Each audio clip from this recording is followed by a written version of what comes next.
Hello everyone. Today we will talk about the shielding effect or the screening effect. It is the most important topic to understand the properties of the periodic table. अगर हमें periodic table के trend और उसकी properties के बारे में अच्छे से समझना है तो हमें शील्डिंग इफ़ेक्ट और स्क्रीनिंग इफ़ेक्ट के बारे में भी पता होना चाहिए। ये एक बहुत ही सिंपल इफ़ेक्ट है।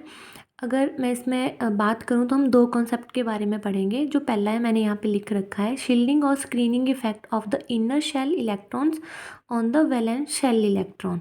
ओके, एंड सेकंड हम देखेंगे इसमें न्यूक्लियर चार्ज और nuclear charge, effective nuclear charge, वो हम बाद में देखेंगे। सबसे पहले हम देखेंगे कि जो शील्डिंग इफ़ेक्ट है वो एक्चुअल में ऑपरेट कैसे होता है और होता किसके बीच में है।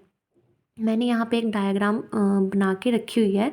ये मैंने न्यूक्लियस बनाया हुआ है और ये इनर शेल इलेक्ट्रॉन्स हैं और ये आउटर शेल इलेक्ट्रॉन्स हैं, मतलब वैलेंस शेल इलेक्ट्रॉन्स हैं। और ये जो शील्डिंग इफेक्ट है ये ऑपरेट ही इनके बीच में होता है, nucleus, inner shell electrons and outer shell electrons.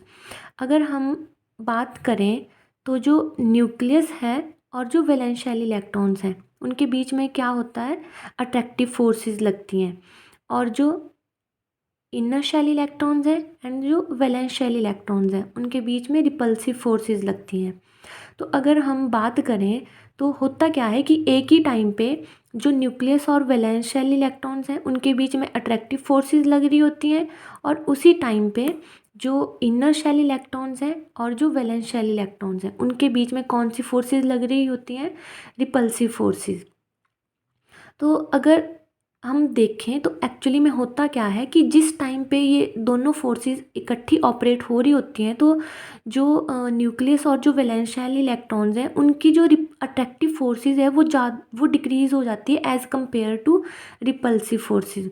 और जो इनर शेल इलेक्ट्रॉन, जो वैलेंस शेल इलेक्ट्रॉन्स हैं उनकी जो रिपल्सिव फोर्सेस होती हैं वो डोमिनेट कर जाती हैं ओवर अट्रैक्टिव फोर्सेस। और इनके इसी डोमिनेटिंग नेचर की वजह से जो न्यूक्लियस की अट्रैक्शन है आउटर सेल इलेक्ट्रॉन्स और वैलेंस शेल इलेक्ट्रॉन की टूवर्ड्स वो डिक्रीज़ हो जाती है और कम हो जाती है।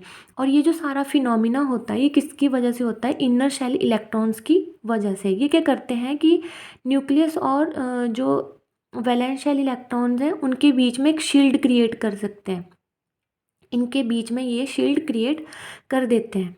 जैसे मैंने यहाँ पे लिखा भी हुआ है कि ये एक शील्ड का काम करते हैं और इनको हम इंटरवेनिंग इलेक्ट्रॉन्स भी बोल देते हैं। तो अगर मैं इसकी डेफिनेशन बोलूँ सिंपली तो ये कुछ भी नहीं है। हम सिंपल इसको एक्सप्लेन कर सकते हैं कि that is in a multi electron atom the valence shell electrons are attracted by the nucleus and also at the same time repelled by the electrons present between the nucleus and the valence shell electrons.